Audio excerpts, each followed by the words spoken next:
Delhi liquor case మస్తు మలుపులు తిరుగుతుందిలా. సైర్మల కంటే ఎక్కువ ట్విస్టులు ఉన్నాయి ఈ కేసులో. కవితక్కనేమో కడిగిన ముత్యం లెక్క బయటికి వస్తాని అంటుంది. కోర్టేమో ఇంకో 15 రోజులు రిమాండ్కి పంపింది అక్కని. గా కేసు ముచ్చట్లేందో మళ్ళోసారి మీ ముంగడికి పట్టుకొని వచ్చిన ఓ పాలి చూడుండ్రి.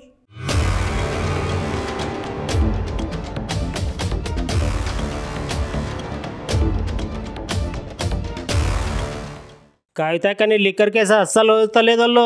ఢిల్లీ లిక్కర్ స్కామ్ లో అక్కని ఢిల్లీకి పట్టుకుపోయిన దగ్గర నుంచి అక్కకి కష్టాలు తప్పలేవు. అక్కనేమో నేను కడిగిన ముత్యం లెక్క బయటకు వస్తానే అంటుంది. ఇది మనీ లాండరింగ్ కేసు కాదు, పొలిటికల్ లాండరింగ్ కేసు అని అంటుంది. దాంట్లో భాగంగానే నన్ను ఇంత ఇబ్బంది పెడుతున్నారు అని అక్క అన్నది. అంతేకాదు ఆల్రెడీ దీంట్లో ఉన్నోళ్ళ దాంట్లో ఒక్కరు బీజేపీ పార్టీలో చేరిండ్రు. ఇంకో ఆయనకి బీజేపీ టికెట్ ఇచ్చిందని అంటుంది. ఇంకో ఆయన పువ్వు గుర్తు పార్టీకి 50 కోట్లు ఇచ్చిండు. నేను మాత్రం బీజేపీ పార్టీ బెదిరింపులకు అస్సలు భయపడని అంటుంది అక్క. అప్రూవర్ గా మాత్రం అస్సలు మారనని అక్క చెప్తుంది.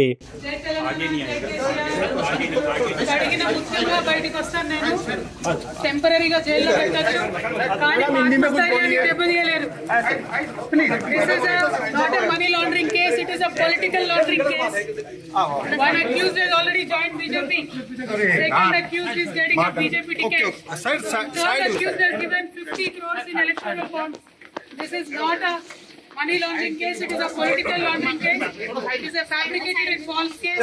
We will come out very clean. Jai Telangana! Jai Kavitaka! Jai Telangana! Jai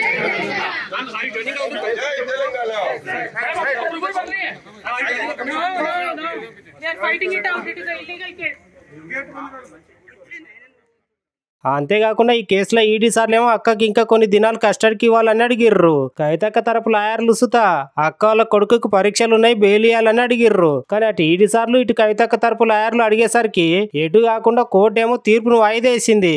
అంతేకాకుండా అక్కకి 14 రోజులు జుడిషియల్ రిమాండ్స్ తో విధించింది. అంటే కవితకి ఏప్రిల్ 9 తారీఖు దాకా తిహార్ జైలునే ఉండాలన్నట్టు. చూడాలి మరి లాస్ట్ ఈ కేసు ఎందాక పోతుందో.